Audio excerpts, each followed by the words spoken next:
Turn heads and bring the hype with a custom hype chain from Lotwin. Perfect for youth sports, fantasy football, or just flexing your pride. Go to Lotwin.com, use the promo code TCCPOD for 10% off your order. That's Lotwin.com, promo code TCCPOD for 10% off. Get your custom hype chain and get hype with Lotwin.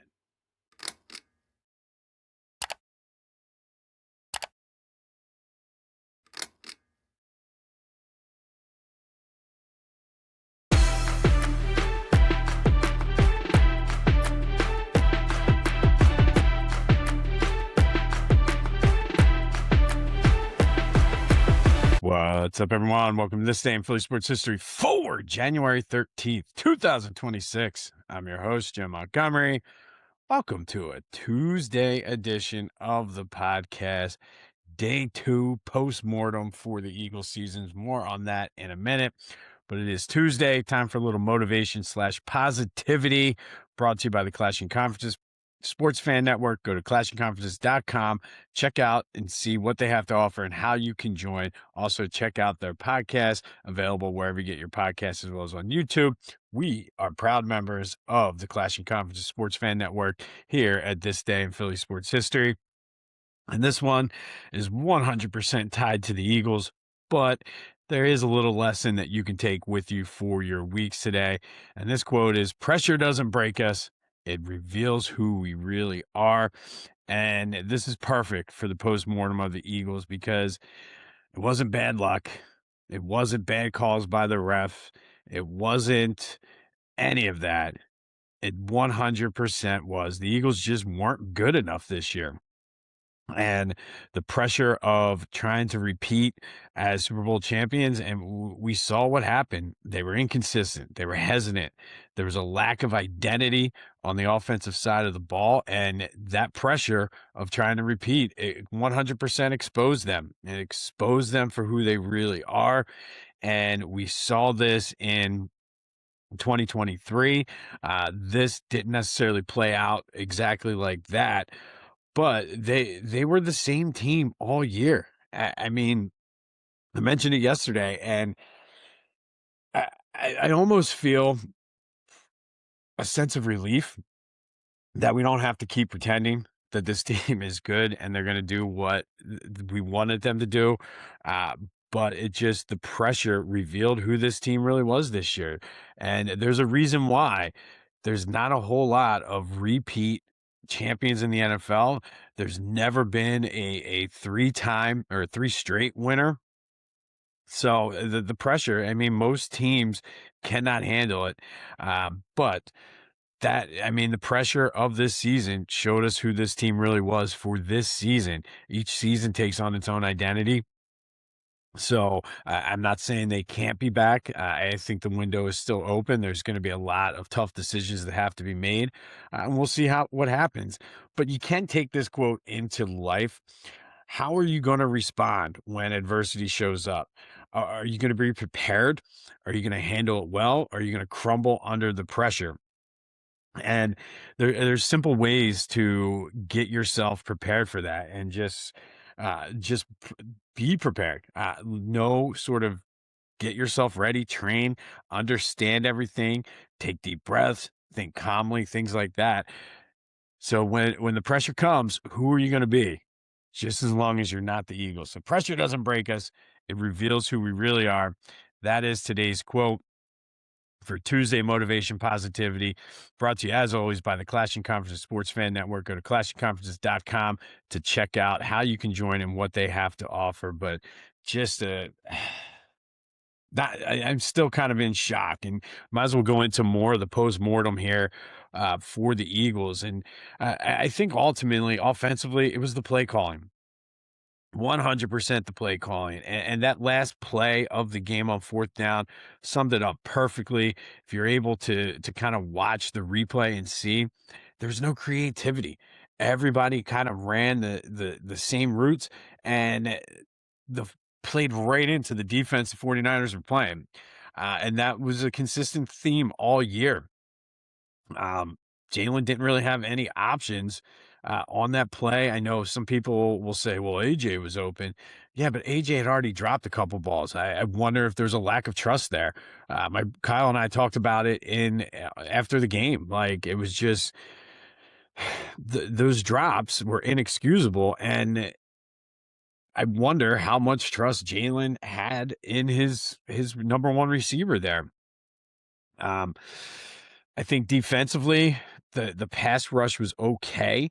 Yeah, they were on the field a lot in the second half, but you got to make that stop. You can't let the 49ers drive right down to take the lead. But overall, and I've said this a lot this year, this was not a fun season. It was not a fun team to watch. They were boring. It was stressful, and it just wasn't fun. And there's I don't know how else to describe it. It was just there were moments that were fun, but it just was not a fun season. A couple things for people that were in my comment sections on social media. First and foremost, I saw this a lot, but I was at the game. So when George Kittle went down, you saw it immediately. We saw that the cart came out. I don't think anybody was cheering that he was hurt. It was the entire stadium was a respectful, like the clap and the cheer you're supposed to do supporting a player. I think same thing happened with Cam Scatterbo, and people were like, "Oh, they were cheering." No, nobody was cheering that he was hurt. I mean, you may have had a knucklehead or two, but in my section, there was not one person that was cheering he was hurt. So forget about that. And then for the Cowboy fan who was like, "Oh, you guys crack me up," all of a sudden the season goes bad and everybody's to blame. No, I didn't say that at all. I essentially said what I just said. That's how they played all year. It should not be a shock that that's how it ended. We all kind of probably deep down fooled ourselves into believing that they were going to turn it around, but they didn't. And we shouldn't have been shocked that that's the way they played. Um, so we'll see. And then for the people out there saying, "Well, they went to the wild card Super Bowl." Well, stop. Like that's just a coincidence. Would I want them to go back to the Super Bowl next year? Absolutely. Do I think they're going to do it? It's way too early to tell. Way too early. And then kudos to the kid who compared Kevin Patullo and said he should be working at the local McDonald's. He's already got it down. For one half, he's cooking, and the other half, he's raw. Kid's going places. Absolutely going places. Jalen did talk and was asked both about Kevin Patullo and AJ Brown. And as far as AJ Brown, AJ Brown, he said, we're in a good spot. We've talked, whatever. But for Kevin Patullo, did not give him endorsement. Had a chance if he really was on team Kevin Patullo. He could have endorsed it, and he didn't. He said it's too early to start thinking about that, but he trusts Jeff, Howie, and Nick. Again, not a very ringing endorsement from the quarterback. This offseason is going to be very critical for Jalen, though, as well as next season, because some tough decisions here are going to have to be made. And we've seen that Howie and Jeffrey are not afraid to turn the page if they need to. So this is a very critical offseason and upcoming season now for Jalen. But we'll have more about that plenty of time actually for that as we get into the offseason. At least we're not the Steelers, though. That team has zero direction, and that's it. Zero direction and zero hope for the future, which absolutely sucks for them. All right. Oh, and by the way, go to the game. Hands down, everybody voted Quinyon. I think that was the right decision. It's a shame that the Eagles got 0 points off of those 2 interceptions, and that ultimately is what killed them, among other things. All right, Sixers bounced back in a big way yesterday, scoring 80 points in the first half. Coasted to a 115-102 win. Tyrese Maxey, 33 points. VJ and Paul George each had 15. Joe dropped 27 and looked pretty. It was the best game. I did watch the first half before I fell asleep, but I think it was the best game I've seen him play so far this season. So just maybe I don't know, Lucy with the football. We'll see. Maybe I'm just still in the morning stage of the Eagles, and I'm latching on to anything. But if you can get that kind of effort consistently out of Joe, look out. But they're back home tomorrow at the X to take on the Cavs. Wasn't good for the Flyers down at the X yesterday. They've now lost 3 straight, losing to Tampa Bay for the second straight game, 5-1. Got to get it together. Young team. They are dealing with some injuries, so we'll see. But they bounce back tomorrow, hopefully, up in Buffalo. All right, some quick housekeeping. Be sure to follow me on all social media platforms at Philly Jimbo.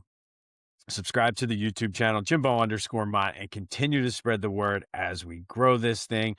We will have a Brotherly Birds breakdown yet. Have to work out the details with Kyle, but certainly will be the autopsy and eulogy of this season for the Birds. So stay tuned for that coming later this. Whether you're coaching Little League, crushing your fantasy league, or just rolling up to a bachelor party like a Philly legend, Lotwin Custom Hype Chains bring the energy. Fully customizable, totally unforgettable, and guaranteed to turn you into the MVP of the moment. Great for teams, groomsmen, or anyone who wants to show off with some serious swagger. Go to Lotwin.com, use the promo code TCCPOD, and get 10% off your own custom hype chain. Lotwin, let's get hyped together. All right, January 13th. First, we're going to get in the Wayback Machine, go back to 1962.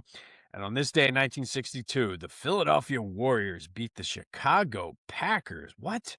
135-117 at Convention Hall.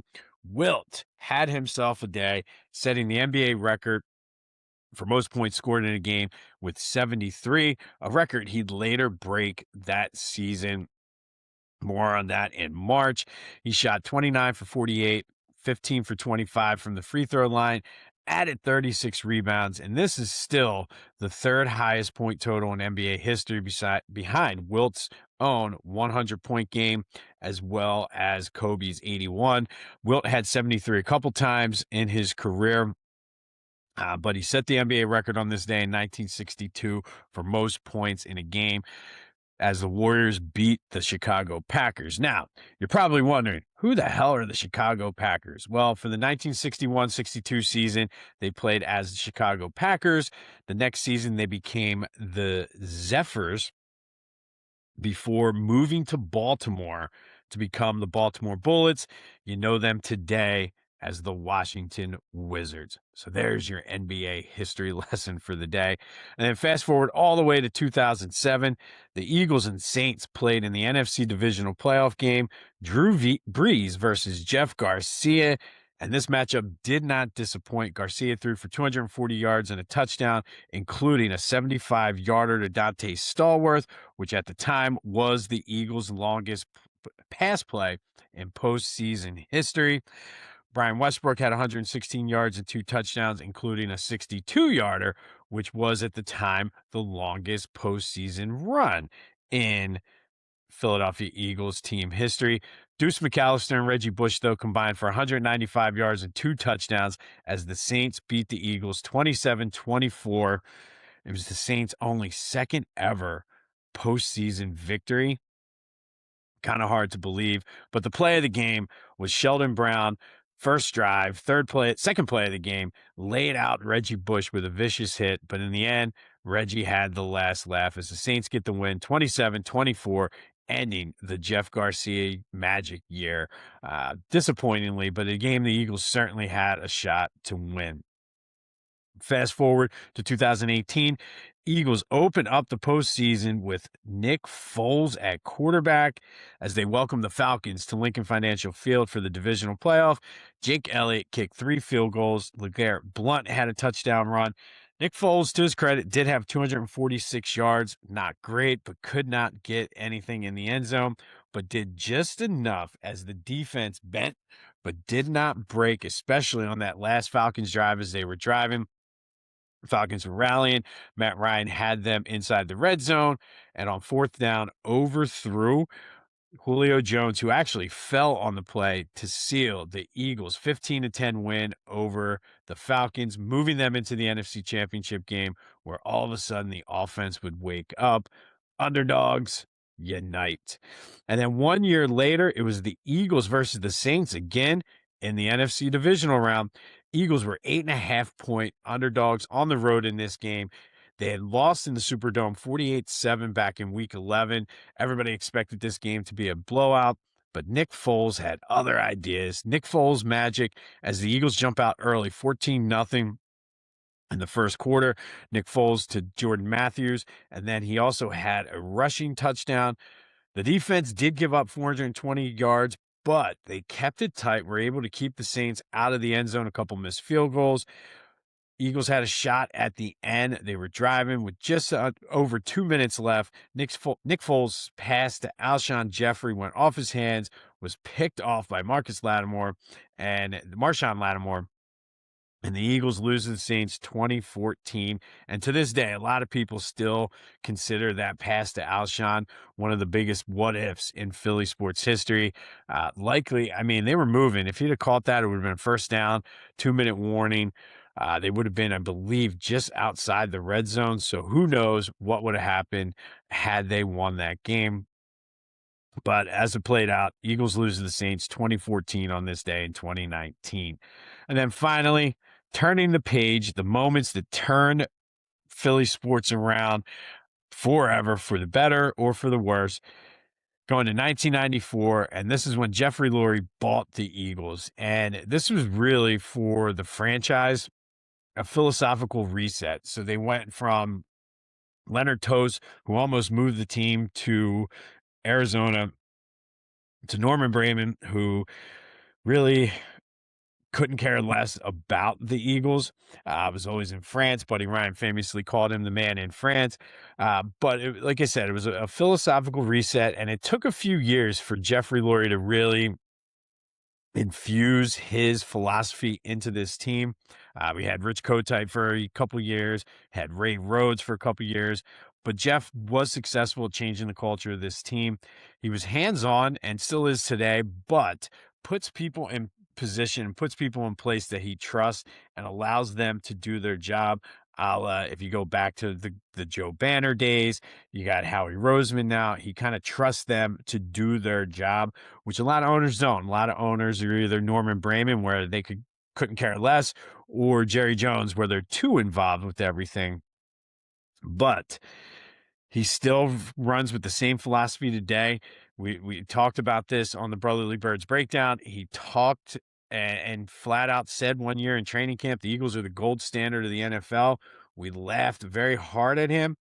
And I know it's hard to see with the way we're feeling right now about this Eagles team. But the Eagles, since Jeffrey Lurie took over, kind of are the gold standard of the NFL. 294 wins, 19 playoff appearances, 12 division titles, 4 Super Bowl appearances, 2 titles. That's pretty damn good. Pretty damn good indeed. I know it's hard to see now, but this, when Jeffrey Lurie bought the Eagles in 1994, certainly turned the page on Philly sports. And again, slowly took him time to get his philosophy, his culture in place.